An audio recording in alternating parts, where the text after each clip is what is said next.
Kidney 2 ഉണ്ട്, ഒന്ന് പോയാലും അത് പ്രവർത്തിക്കുന്നത് നമുക്കറിയാം. നമ്മുടെ എല്ലാ ഓർഗൻ സിസ്റ്റം എങ്ങനെയാണ്, ആവശ്യത്തിലധികം കപ്പാസിറ്റി കൊടുത്തിരിക്കുകയാണ്.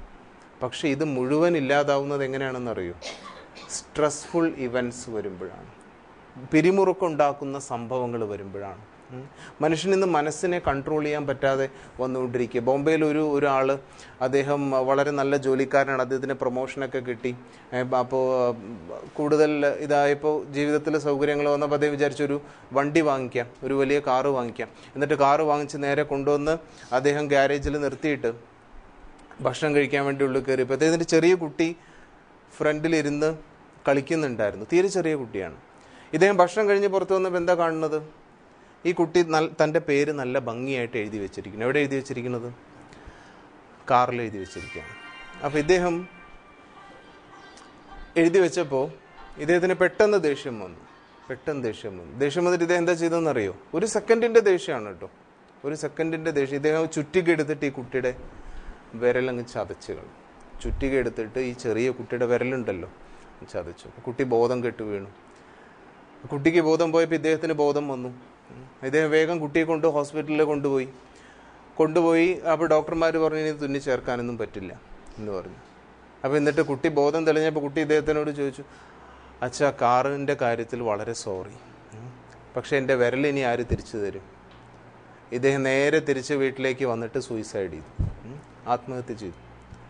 ഇത്തരം സംഭവങ്ങൾ നടന്നുകൊണ്ടിരിക്കുകയാണ് അല്ലേ. വേറൊരു വലിയ ഇൻഡസ്ട്രിയലിസ്റ്റ് ഉണ്ട്, വലിയൊരു ഇൻഡസ്ട്രിയലിസ്റ്റാണ്. അദ്ദേഹം എന്തോ ഒരു റെഗുലർ ചെക്കപ്പിന് രാം മനോഹർ ലോഹ്യ ഹോസ്പിറ്റലുണ്ട്, വലിയ ഫേമസ് ആയിട്ടുള്ള ഹോസ്പിറ്റൽ. അവിടെ വന്നു. അപ്പോൾ ആ സമയത്ത് ഹോസ്പിറ്റലിലെ ആൾക്കാർ വേറെന്തോ കാര്യത്തിൽ ബിസി ആയിരുന്നു. അപ്പോൾ ഇദ്ദേഹത്തിന് അറ്റൻഡ് ചെയ്യാൻ കുറച്ച് വൈകിപ്പോയി. അപ്പോൾ ഇദ്ദേഹം വലിയ ആളാണല്ലോ, ഇദ്ദേഹത്തിന് പെട്ടെന്ന് അങ്ങ് ദേഷ്യം വന്നു. ഇദ്ദേഹം പറഞ്ഞു, ഞാൻ ആരാന്ന് നിങ്ങൾക്ക് മനസ്സിലായിട്ടില്ല, ഞാൻ നിങ്ങളെ കാണിച്ചു തരാം, നിങ്ങളെല്ലാവരും ഞാൻ കോടതി കയറ്റും, അത് ചെയ്യും ഇത് ചെയ്യും എന്നൊക്കെ പറഞ്ഞുകൊണ്ടിരിക്കുമ്പോൾ അദ്ദേഹത്തിന് ഹാർട്ട് അറ്റാക്ക് വരും ചെയ്തു. പറഞ്ഞുകൊണ്ടിരിക്കുമ്പോൾ ഹാർട്ട് അറ്റാക്ക് വന്നു. എന്നിട്ട് പിന്നെ നോക്കും അദ്ദേഹം മരിച്ചു. അപ്പം തന്നെ അവിടുന്ന് തന്നെ അദ്ദേഹം മരിച്ചു. എന്നിട്ട് പിന്നെ അദ്ദേഹത്തിൻ്റെ ഓട്ടോപ്സി ചെയ്യുമ്പോൾ, പോസ്റ്റ്മോർട്ടം ചെയ്തപ്പോൾ എന്താ കണ്ടെന്നറിയോ? അദ്ദേഹത്തിൻ്റെ ഹാർട്ട് 2 കഷ്ണമായിട്ട് പൊളിഞ്ഞിരിക്കുകയാണ്. 2 കഷ്ണമായിട്ട് പൊളിഞ്ഞിരിക്കുക. എങ്ങനെയാണ് ഇതുണ്ടാവുന്നത്?